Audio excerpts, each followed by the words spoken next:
I've seen arrogance walk through that courtroom door in many different forms. The wealthy who believe their money buys them a different set of rules. The connected who drop names like their currency. But I want to tell you about a case that stayed with me long after the gavel came down. Because it wasn't just about one woman's behavior. It was about something deeper. It was about what happens when someone believes, truly believes, that their status in this world places them above the people who run into burning buildings to save lives. When this case landed on my desk, I had to remind myself, as I always do, that in my courtroom, a CEO's wife and a school teacher stand on exactly the same ground, equal and accountable. Before we go further, if you're enjoying courtroom stories like this, hit subscribe so you don't miss the next one. When this case landed on my desk, I read the charge sheet twice. Not because the language was complicated. It was straightforward enough. Obstruction of emergency services, disorderly conduct, and harassment of public safety officers. I've seen those charges before, but the details behind them, those gave me pause. The complainants were Lieutenant Danny Reyes and his crew from Engine Company 7, 4 firefighters responding to a reported gas leak on Elmwood Avenue on a Tuesday afternoon in October. A gas leak isn't a small thing. A gas leak is a ticking clock. In a residential neighborhood, every second matters. You evacuate, you isolate the line, you protect the people who live there. That's the job. These men knew it and they were doing it. The defendant was Mrs. Claudia Harrington,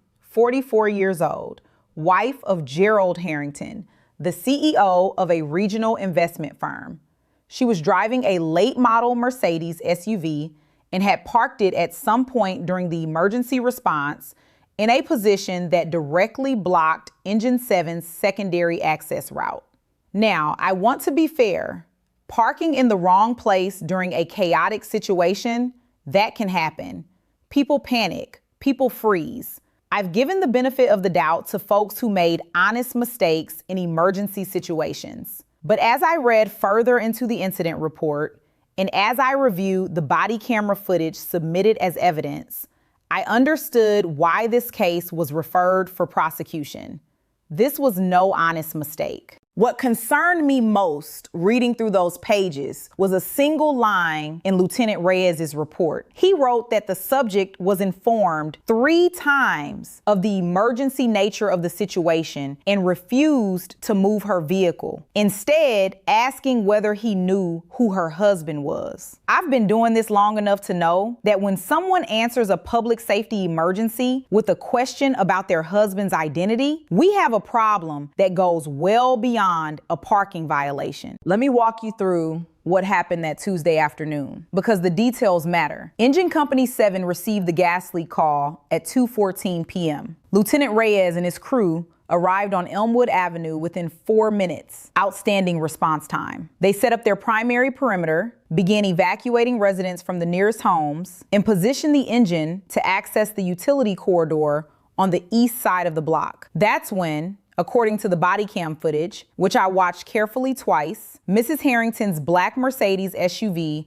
turned onto Elmwood and came to a stop directly across the access lane. Lieutenant Reyes approached the vehicle immediately, calmly, professionally. I could see that on the footage. This man had every reason to be frustrated, and he was composed. He knocked on the window and asked her to move because they had an active gas emergency on the block. Subscribe now so this channel keeps landing in your feed for the next case. Here's what I saw on that body camera, and I have to tell you, it took me a moment to process it. The window came down about halfway, and Mrs. Harrington, sunglasses on, phone in hand, looked at this lieutenant in full fighting gear and told him she'd be 2 minutes because she was picking up her dry cleaning. I've been doing this job a long time. I thought I'd heard everything, but sitting at my desk, watching that footage, I felt something I don't often feel before a case even begins. Genuine disbelief. Lieutenant Reyes repeated the request clearly, explaining this wasn't a parking situation,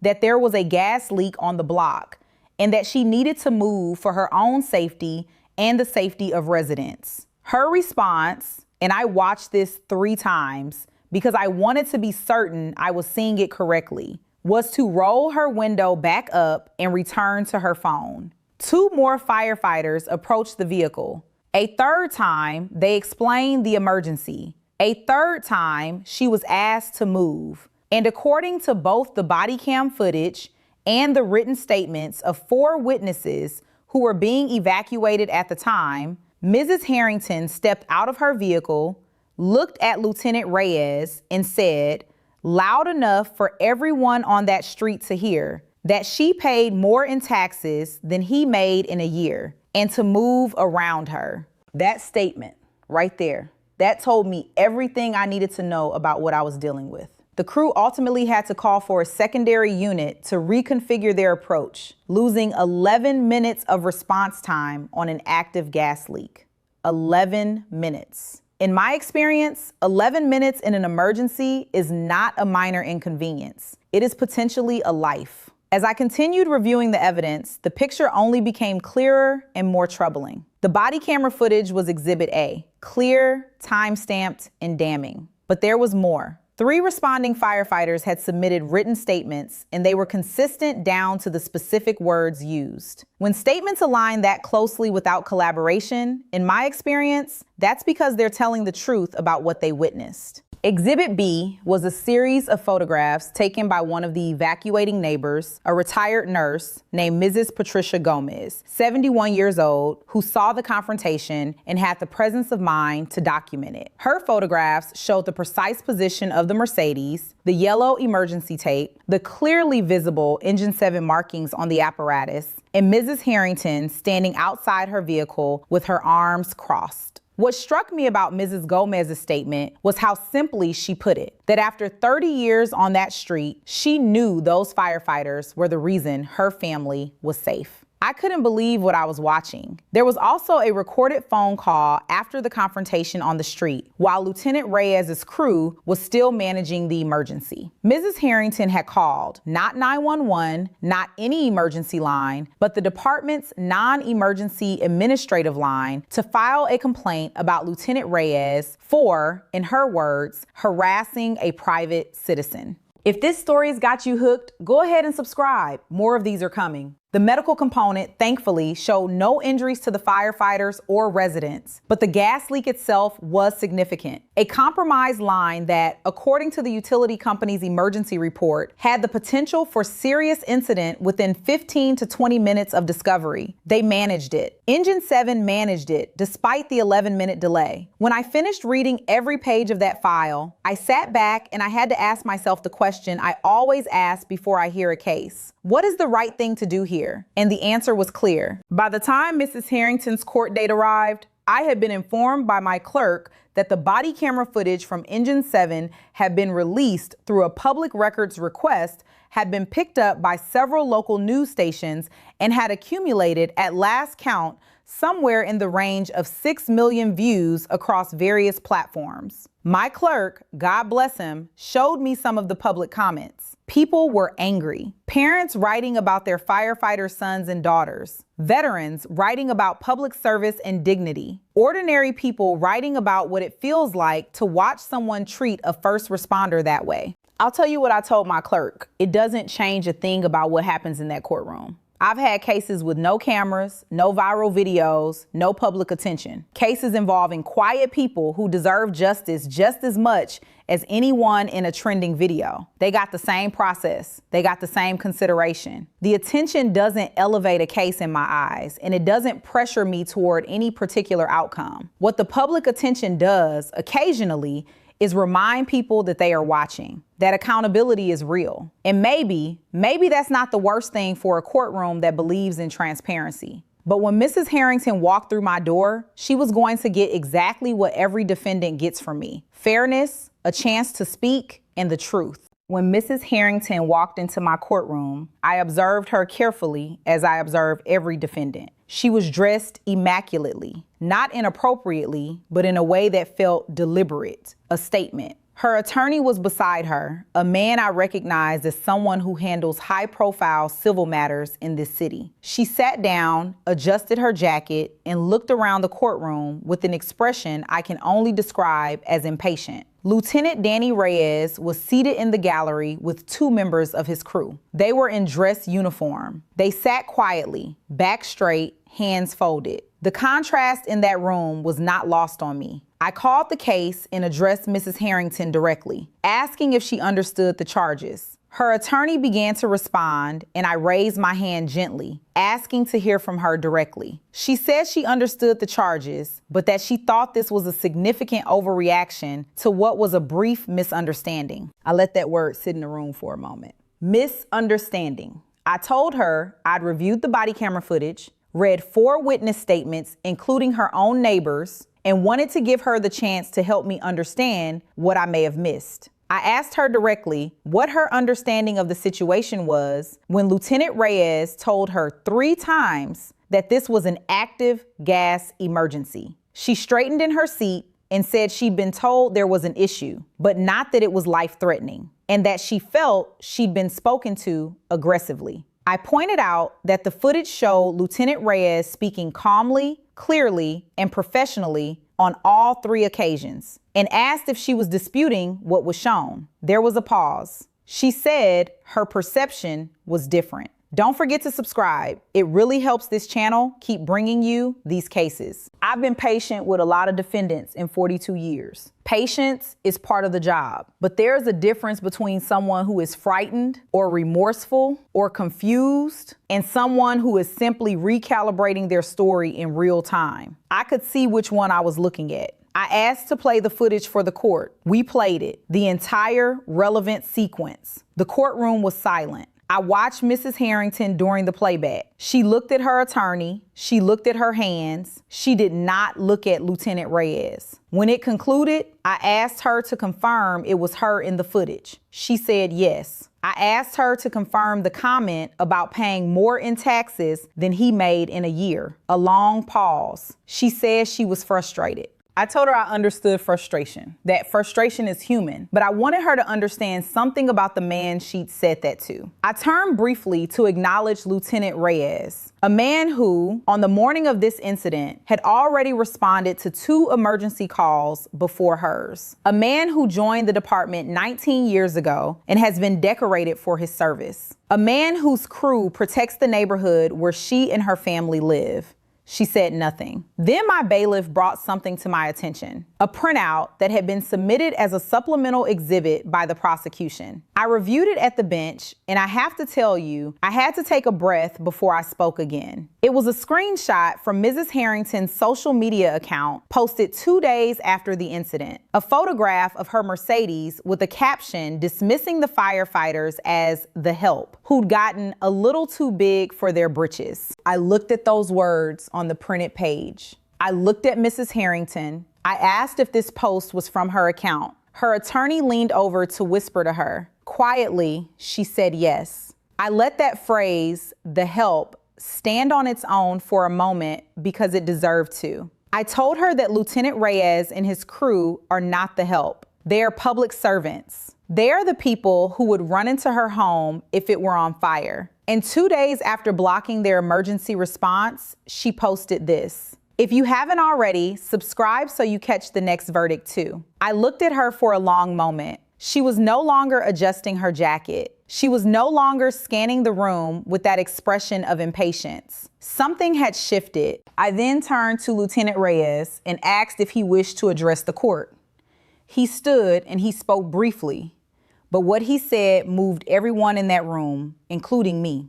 He said he didn't take it personally, that he took an oath, that he'd keep showing up, but he hoped she understood that the 11 minutes they lost was 11 minutes in somebody's house, somebody's family. I thanked him sincerely, and I meant every word of it. I've been on this bench long enough to know that sentencing is not about making yourself feel righteous. It's not about the gallery, and it's not about the cameras. It's about the person standing in front of you and what they genuinely need to hear and to do in order to become better. I looked at Mrs. Harrington and told her I wanted her to really hear me. I paused and let the room settle. In 42 years on this bench, I have sentenced people for serious crimes, violent crimes. I've also seen people make honest mistakes and shown them mercy. What I look for always is whether the person in front of me understands the weight of what they've done, whether they have any genuine recognition of the harm caused. I told her that she came into this courtroom and called a life-threatening emergency situation a misunderstanding, that she referred to decorated firefighters as the help on her public social media, that at no point, not in her statement to officers, not in her testimony today, had I heard her say the words, "I was wrong" or "I'm sorry." I told her that troubled me deeply, not because I require performance, but because without that recognition, I wasn't confident she'd learned anything from the experience. I took a breath. Lieutenant Reyes told her, 11 minutes matters. He is correct. I wanted her to truly sit with the fact that there were families on that block, elderly residents being evacuated, children, and every one of them was less safe during those 11 minutes because she decided her errand was more important than an emergency response. Then I delivered the sentence and explained each component clearly. First, a fine of $2,500, reflecting the seriousness of obstructing emergency services, not a symbolic amount and not one meant to be easily absorbed. Second, 200 hours of community service to be completed with the Providence Fire Department's community outreach program, working alongside the people she'd dismissed, understanding their work from the inside. Third, a formal written letter of apology to Lieutenant Reyes and Engine Company 7, reviewed and submitted to the court. Not a formality, a genuine written acknowledgement of what her actions cost them that day. I told her this wasn't punishment for punishment's sake. It was an education. The fine reminds her there are legal consequences for endangering others. The community service gives her the opportunity to replace one image of herself, arms crossed while firefighters plead with her, with a new one. The letter of apology is the beginning of accountability. I leaned forward slightly and told her I hope she'd use this time to think about the kind of person she wanted to be. Because wealth is not character, a title is not integrity, and a CEO's name does not make a gas leak wait. After I adjourned court, Lieutenant Reyes and his crew stood, and several people in the gallery began to applaud. I rarely allow that in my courtroom, but I let it go for a moment because honestly, those men had earned it. Mrs. Harrington stood very still. Her attorney was speaking to her, but I don't think she was hearing him. Something had finally reached her. Sometimes that's how it works. Not in the heat of the incident, not in the days of rationalizing afterward, but in the quiet of a courtroom where everything is laid out plainly and there's no way left to look away. She wasn't crying, but the composure she had walked in with was gone. And I don't say that with any satisfaction. I say it because it told me that somewhere in there, the lesson had landed. I spoke briefly with Lieutenant Reyes afterward. I thanked him for his testimony, for his professionalism throughout the entire ordeal, from the street to the witness stand. He shook my hand and said, "We just do the job, Your Honor." And I said, "I know. That's what makes it matter." The ruling itself was shared widely online. The comments were overwhelmingly expressions of gratitude from firefighters, from their families, from ordinary people who had watched that body camera footage and felt something was finally set right. I read some of them. I appreciated them. But I'll tell you what I told my staff that afternoon. The validation of the internet is not why I do this. I do this because Danny Reyes and his crew deserve to walk out of that building knowing that the system they serve also serves them.